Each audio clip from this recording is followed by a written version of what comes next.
আনুষ্ঠানিকভাৱে শুভাৰম্ভ হ'ল নিযুত মইনা আঁচনিৰ। মুখ্যমন্ত্ৰী ডক্টৰ হিমন্ত বিশ্ব শৰ্মাই শুভাৰম্ভ কৰিলে নিযুত মইনা আঁচনিৰ। নিযুত মইনা আঁচনিৰ জৰিয়তে ৰাজ্যৰ 10 লাখ ছাত্ৰী উপকৃত হ'ব বুলি প্ৰকাশ কৰিলে মুখ্যমন্ত্ৰীয়ে। নিযুত মইনা আঁচনিৰ জৰিয়তে উচ্চতৰ মাধ্যমিক ছাত্ৰীয়ে পাব 1000 টকাকৈ, স্নাতক বৰ্গত অধ্যয়ন কৰি থকা ছাত্ৰীয়ে পাব 1250 টকাকৈ, আনহাতে বিশ্ববিদ্যালয়ৰ ছাত্ৰীয়ে পাব 2500 টকাকৈ। নিযুত মইনা আঁচনিৰ জৰিয়তে স্নাতকোত্তৰ বিবাহিত ছাত্ৰীয়ে পাব নিযুত মইনা আঁচনিৰ ধন। কোনে কোনে নাপাব নিযুত মইনা আঁচনিৰ ধন?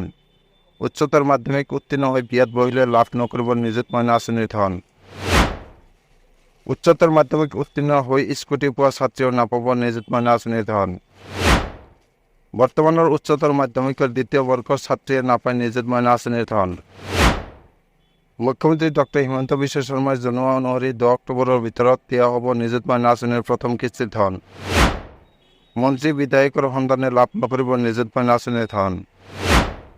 মুখ্যমন্ত্ৰী ডক্টৰ হিমন্ত বিশ্ব শৰ্মাই প্ৰকাশ কৰা অনুসৰি বাল্য বিবাহ ৰোধ কৰাৰ বাবে এই ব্যৱস্থা। নেশ্যনেল ফেমিলি হেল্থ সাৰ্ভেৰ মতে 20 বছৰৰ পৰা 24 বছৰৰ ভিতৰত 31.4% ছোৱালী মাতৃ হয়, অৰ্থাৎ 18 বছৰৰ আগতেই বিয়া হৈ যায়। তাৰ পিছত বিভিন্ন অত্যাচাৰৰ সন্মুখীন হ'বলগীয়া হয়। ধুবুৰী, দক্ষিণ শালমাৰাৰ দৰে ঠাইত 12-13 বছৰৰ ভিতৰত ছোৱালীক বিয়া দি দিয়ে।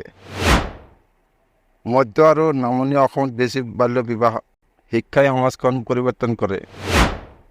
ছোৱালীসকলৰ ক্ষেত্ৰত মাক দেউতাকৰ বোজা কমিব। মুখ্যমন্ত্ৰীয়ে লগতে উল্লেখ কৰি কয় যে ৰাজ্যৰ পুনৰ চলিব বাল্য বিবাহ বিৰোধী অভিযান। নৱেম্বৰ-ডিচেম্বৰ মাহত চলিব বাল্য বিবাহ বিৰোধী অভিযান।